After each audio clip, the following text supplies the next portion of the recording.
आज हम जिसके ऊपर बात कर रहे हैं ट्रांसजेंडर राइट्स प्रोटेक्शन एक्ट 2018 जो कि मई के महीने में, जो कि आज का महीना है, मई के महीने में अनफॉर्चुनेटली पास हुआ था 2018 में, और आज उसको 5 साल हो गए हैं उस कानून को बने हुए और मुल्क पाकिस्तान में नाफिजुल अमल हुए और वो कानून ऐसा कानून कि वो तमाम फंडामेंटल राइट्स जो कि एक आम मर्द को, एक आम खातून को, पाकिस्तानी शहरी को हासिल है, उन हकूक की इंडोर्समेंट था, जो कि जीने का हक,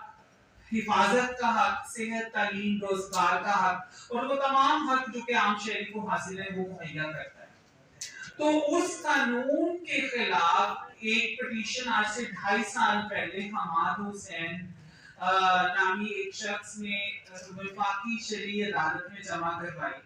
और उस पिटीशन में साथ जुड़ते जुड़ते 13 अफराद जिसमें औलिया मकबूल जान, जमात इस्लामी के सेनेटर मुश्ताक अहमद,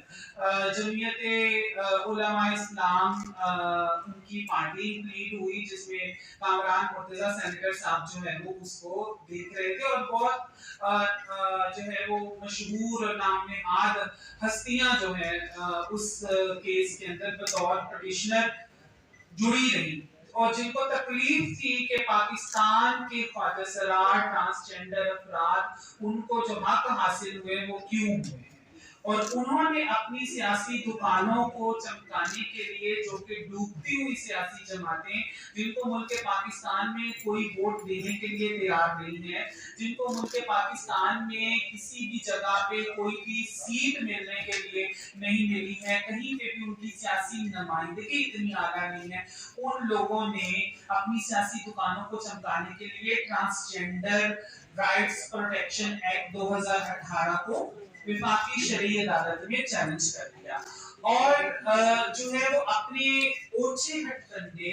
जो कि हमेशा वो वल्नरेबल ग्रुप्स के खिलाफ इस्तेमाल करते हैं, जो कि मुआशरे के पसमानदा लोग होते हैं, उन्होंने हमारे खिलाफ भी ऐसा ही प्रोपेगेंडा घड़ा जिसके अंदर उन्होंने हम जिन्स परस्ती जैसे और जो है वो बेबुनियाद इल्जामात लगाए और वो उनकी पिटीशंस का हिस्सा थे, जो कि आज फेडरल शरीयत अदालत में ये जो शिक थी कि हम जिन्स परस्ती जो है वो इस लॉ से फैलती है उसको मुकम्मल तौर पर रद्द कर दिया गया, जो कि उनका इनिशियल इल्जाम था। उसके बाद आज 2.5 साल के बाद, कानून पास होने के 5 साल के बाद एक ऐसा फैसला आया जिसने पाकिस्तान के अंदर मौजूद ट्रांसजेंडर अफराद, जो कि एक ऐसी कम्युनिटी है जो कि इस बरसगीर की धरती के ऊपर पिछले 400 सालों से मौजूद है, वो उस धरती के लोगों को उनके राइट्स को ना सिर्फ डिनाई किया बल्कि उसमें जो है वो ट्रांसजेंडर आइडेंटिटी को इस्लामी इक़दार, इस्लामी तालीमात, इस्लामिक इंजंक्शंस के मुनाफी करार देते हुए वो तमाम हकूक जो कि एक आम शहरी बतौर पाकिस्तानी शहरी आप सबको हासिल है वो हमारे हकूक तलब करने की कोशिश की गई। अफराद जो है वो उनके हक में तो हैं, हम आपको बताएंगे कि ये इस किस्म के ख्वाजा के हक में है और ये जो किस्म है वो हम उसको नहीं मानते। तो अपनी मर्जी मुसल्लत करने की खातिर हमारे जो ट्रांसजेंडर एक्ट के अंदर एक तारीफ मौजूद थी, उसका जो सेक्शन 2(1) है उसको तो इन्होंने बरकरार रखा, लेकिन सेक्शन 2(2), सेक्शन 2(3) उसके ऊपर अपनी रिजर्वेशन लगाते हुए ट्रांसजेंडर लॉ को सीज करने का उन्होंने ऑर्डर दिया विद इमीडिएट इफेक्ट। तो उस लॉ के जो है वो मैं आपको थोड़ा सा फायदा मैं बताती जाऊं कि 2018 में जब ये लॉ पास हुआ तो आपने देखा, बल्कि 2018 से हम जरा कोई माजी करीब में चले जाएं, जब senator Waleed Iqbal universal periodic review के लिए जब वो जिनेवा में गए तो उन्होंने बड़े शान से, बड़े फख्र से बताया, जो कि सेनेट की parliamentary committee, standing committee on human rights के चेयरमैन है, उन्होंने कहा कि जी Pakistan is progressing so much, Pakistan has historic legislation to protect transgender citizens of Pakistan, और हमने ये 2018 में कानून पास किया। देखें जी, पाकिस्तान इतना इंसानी हकूक के मामले में प्रोग्रेस किया, वहां पे जिनेवा में ये स्टेटमेंट देके आए और यहाँ पे आके पाकिस्तान में उन्होंने उस लॉ को ना सिर्फ हुकूमती सतह पे बल्कि उन्होंने जो है वो सरकारी सतह पे और अदालती सतह के ऊपर इन तमाम इदारों ने, इन तमाम जो इन्वॉल्व अफराद हैं, उन्होंने उसको खत्म करने की कोशिश की। और मैं इसके ऊपर ये कहूंगी कि ये जो वफाकी शरई अदालत है, मैं इसको समझती हूँ दिस इज ये पाकिस्तान का जो तालिबानाइजेशन इमेज है उसका 2.0 वर्जन है कि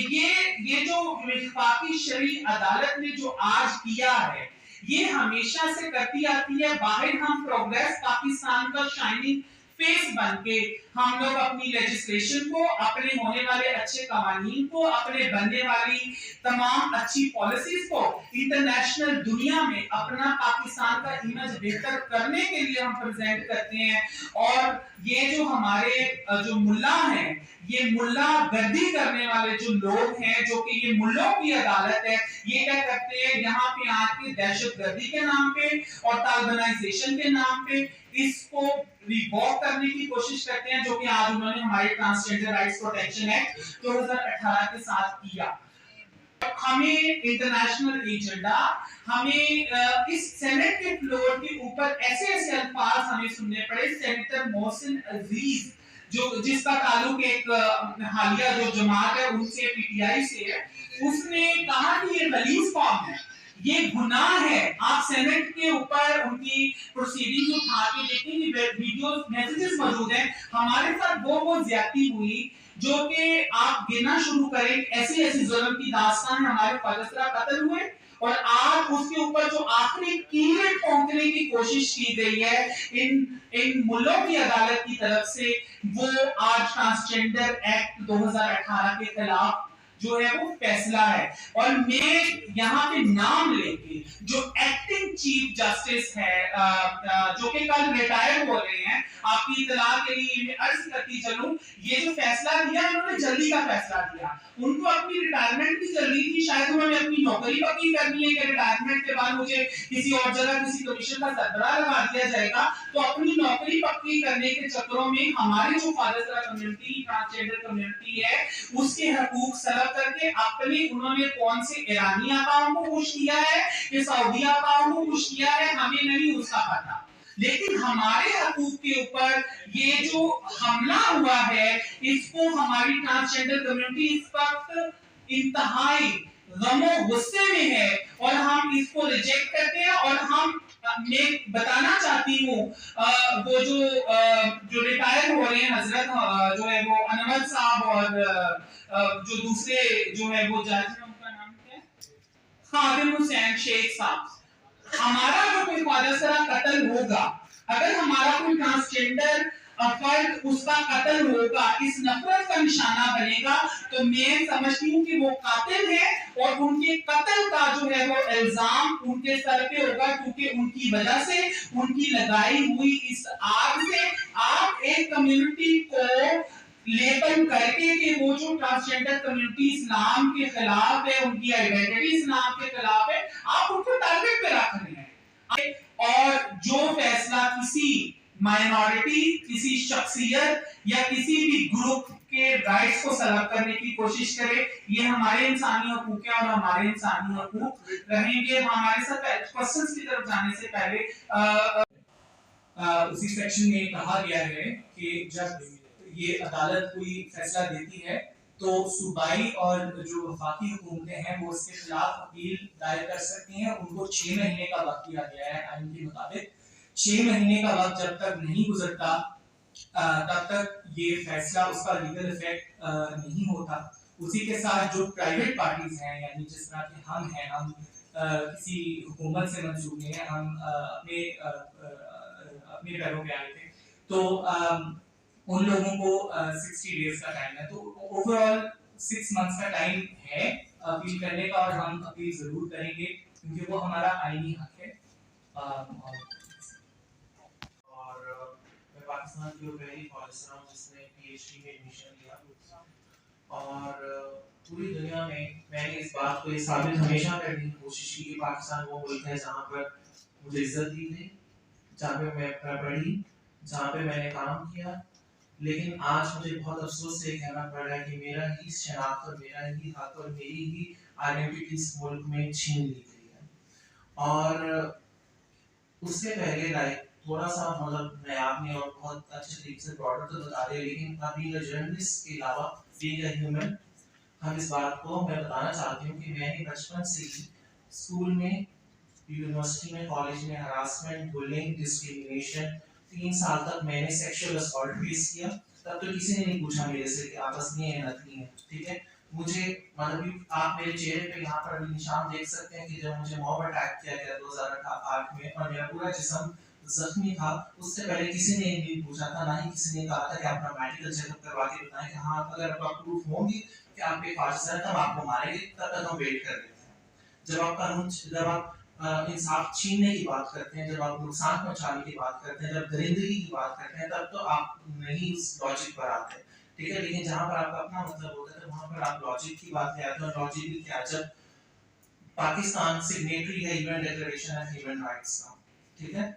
तो उसमें जब वर्ल्ड हेल्थ ऑर्गेनाइजेशन के हिसाब से जेंडर डिस्फोरिया एग्जिस्ट करता है, मेडिकल टर्म है। आज से कुछ साल पहले तक तो दिल को तब्दील करना है, जिगर को तब्दील करना भी ये नहीं मानते थे लोग, ठीक है। आज ये वही इलाज करवाते हैं, बाहर के मुल्कों में जाके ये लोग वही जाकर जो है वो ट्रांसप्लांट भी करवाते हैं। एक वक्त था जब स्पीकर को भी इतने गैर इस्लामी करार दिया था, आज हर उसमें स्पीकर को यूज किया जाता है, यूट्यूब चैनल्स भी बना लिए इन्होंने। तो अपने मफाद के लिए हर चीज को यूज करना एक बहुत बड़ी मुनाफिकत है, और मुनाफिकत जो है वो बहुत खतरनाक चीज होती है। और जैसे कि आपने बोला कि उस चीज का कौन जिम्मेदार होगा, मतलब मैं नहीं समझती कि खुदा इतना जालिम है कि उसने जिस चीज में जिसका कोई कसूर ना हो उसको सजा दे। सजा ये लोग देते हैं, सजा ये माशरा देता है, और जो इस बात को भूल जाते हैं कि ख्वाजा सरा से पैदा नहीं होते।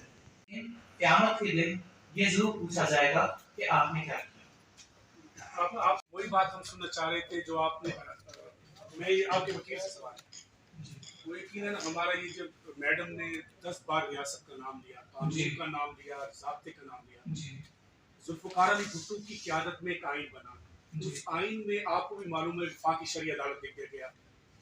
इन्होंने तो अदालत के हवाले, लेकिन उस आइन में जुल्फ़िकार अली भुट्टो की क़यादत में लिखा गया वफाकी शरई अदालत हो गया, अगर शरई मामला होंगे तो उसमें चले जाएंगे।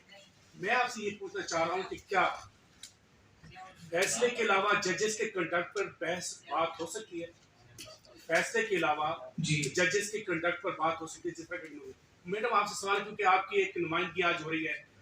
इस प्रेस कॉन्फ्रेंस से आपके, जो पाकिस्तान में आपकी कम्युनिटी की तरफ से हमें एक रद्द अमल चाहिए था, ये जो पाकिस्तान में जलाओ गिराओ तशद्दुद और ये जो वाक़यात हुए थे फाइटर से बात करा मुझे, इस पर अगर मैडम को रद्द अमल आ जाए, आप पहले वो आइन के तो मेरे ख्याल से जो ट्रांसजेंडर